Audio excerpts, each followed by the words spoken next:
ជំរាបសួរប្រិយមិត្តនិងមិត្តយោវ័យថ្ងៃនេះខ្ញុំខេធីសូមចូលរួមមតិខ្លះៗអំពីថ្ងៃ14កុម្ភៈដែលនឹងឈានចូលមកដល់ក្នុងពេលឆាប់ៗខាងមុខនេះ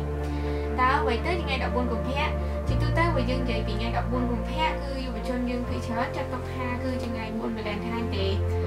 ប៉ុន្តែ14កុម្ភៈគឺជាថ្ងៃមួយដែលក្រុមយុវវ័យកំណត់ថាគឺជាថ្ងៃ valentine ទេហើយពួកគេត្រូវតែទិញកាដូឲ្យគ្នាដូចជាទិញតុក្កតាទិញវត្ថុអនុស្សាវរីយ៍ទិញផ្កាឬក៏ពេលចំណាយពេលនៅជាមួយគ្នាពីពេលបច្ចុប្បន្នយុវវ័យខ្មែរយើងមួយចំនួនគឺបានឆ្លុះបង្វែងនិងភ្លើតភ្លើនទៅតាមប្រពៃណីនិងអរិយធម៌បរទេសធ្វើឲ្យខូចប្រពៃណីដ៏ល្អរបស់ប្រទេសយើង14កុម្ភៈគឺជាថ្ងៃបុណ្យនៃសេចក្តីស្រឡាញ់ដែលពួកប្រជាជនប្រទេសតែងតែប្រារព្ធធ្វើឡើងគឺសម្រាប់បោកបាយខាងអឺរ៉ុបនិងអាមេរិកហើយបុណ្យនៃសេចក្តីស្រឡាញ់នេះធ្វើឡើងជារៀងរាល់ឆ្នាំសម្រាប់ក្រុមគ្រួសាររបស់ពួកគេតែម្ដងសម្រាប់ពិធីបុណ្យនេះទៀតសោតគឺវាមានដំណើរដើមតងនៃការចងចាំមួយរបស់ពួកគេនិងវាបានបង្ហាញអំពីវប្បធម៌និងអរិយធម៌របស់ប្រទេសគេផងដែរបុណ្យនៃសេចក្តីស្រឡាញ់នេះបានជ្រាបចូលមកដល់ប្រទេសកម្ពុជានៅកំឡុងឆ្នាំ2000ហើយបានធ្វើឲ្យយុវជនយើងមួយចំនួនធំជ្រួលជ្រើមនិងទទួលយកទាំងមិនយល់ពីអត្ថន័យនៃវប្បធម៌និងពិធីគេវប្បធម៌នេះបានហូរចូលមកប្រទេសកម្ពុជាតាមរយៈការចម្លងតគ្នាមិនថាការស្លៀកពាក់ឬសម្ភារៈប្រើប្រាស់ឬក៏ការប្រារព្ធពិធីផ្សេងៗហើយថែមទាំងចាត់ទុកថាជាថ្ងៃពិសេសសម្រាប់ពួកគេលះបង់ខ្លួនប្រាណចំពោះគ្នានឹងគ្នាផ្ទះសំណាក់និងសន្តាគារត្រូវបានកក់ទុកហើយយើងឃើញថានៅតាមរាជធានីភ្នំពេញមិនថាតាមបណ្ដាខេត្តគឺមានការរៀបចំលក់កាដូជាច្រើនដូចជាបាច់ផ្កាលក់តុក្កតាឬរបស់អនុស្សាវរីយ៍ផ្សេងៗប៉ុន្តែមិនមែនមានន័យថាអ្នកដែលចូលរួមនៅថ្ងៃ14កុម្ភៈនេះសិតតែប្រព្រឹត្តអំពើខុសឆ្គងនោះទេប្រិយមិត្តនិងមិត្តអ្នកស្ដាប់ទាំងអស់គ្នាគួរយល់ឲ្យច្បាស់នៅអត្ថន័យនៃថ្ងៃ14កុម្ភៈដើម្បីកុំឲ្យយើងទាំងអស់គ្នាយល់ខុសហើយនាំគ្នាប្រព្រឹត្តអំពើមិនគប្បីប្រឆាំងប្រពៃណីខ្មែរយើងបើពុំដូចនោះទេលទ្ធផលដែលទទួលបាននោះគឺវិបត្តិសារីនៃការបាត់បង់អនាគតមុននេះគឺនៅតែរីកដុះដាលពីមួយឆ្នាំទៅមួយឆ្នាំដរាបណាយុវវ័យនៅតែបន្តរំលឹកនិងចងចាំពីវាហើយបានប្រកាន់យកហាក់បីដូចជាប្រពៃណីរបស់ខ្មែរវាខ្ញុំឆ្ងល់ថា365ថ្ងៃក្នុងមួយឆ្នាំហេតុអ្វីយើងត្រូវមានក្តីស្រឡាញ់តែក្នុងមួយថ្ងៃ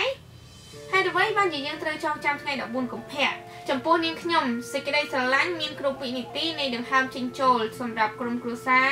មិត្តភ័ក្តិសាច់ញាតិនិងមនុស្សជាតិពិសេសក្នុងនាមយើងជាកូនខ្មែរដែលតែងតែគោរពនៅទំនៀមទម្លាប់ប្រពៃណី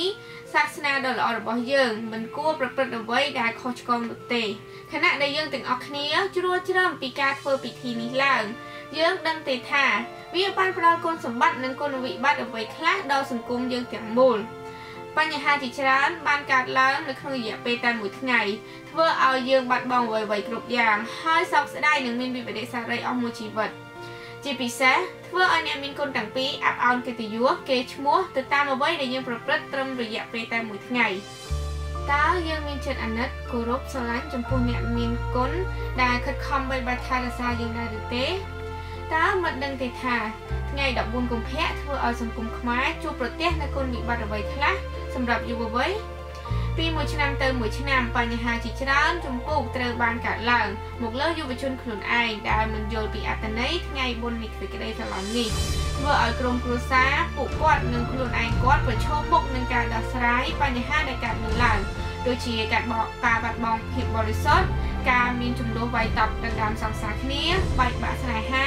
អ្នកខ្លះរត់ចេញពីផ្ទះដោយសារតែការលួងលោមរបស់ប្រុសស្នេហ៍អ្នកខ្លះទៀតលេបថ្នាំសម្រាប់ខ្លួនហើយអ្នកខ្លះទៀតលោតទឹកចងកហើយនិងអ្នកខ្លះទៀតធ្វើអត្តឃាតតាមមធ្យោបាយផ្សេងៗដោយសារតែថ្ងៃ14កុម្ភៈនេះ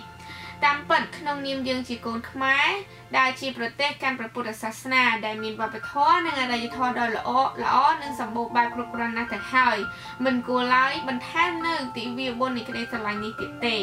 ដូចជាព្រះពុទ្ធបានទូន្មានថាឲ្យមានចិត្តអាណិតស្រឡាញ់មេត្តាករុណាដល់គ្នាទៅវិញទៅមកនេះហើយជាអត្ថន័យនៃសេចក្តីស្រឡាញ់ហើយអ្វីយើងត្រូវមកបន្ថែមទៀត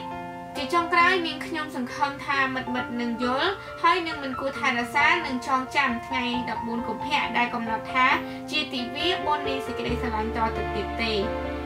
ជាបញ្ចប់នេះខ្ញុំសូមជូនពរប្រិយមិត្តយុវវ័យជួបប្រទះតែ សេចក្តីសុខនិងសេច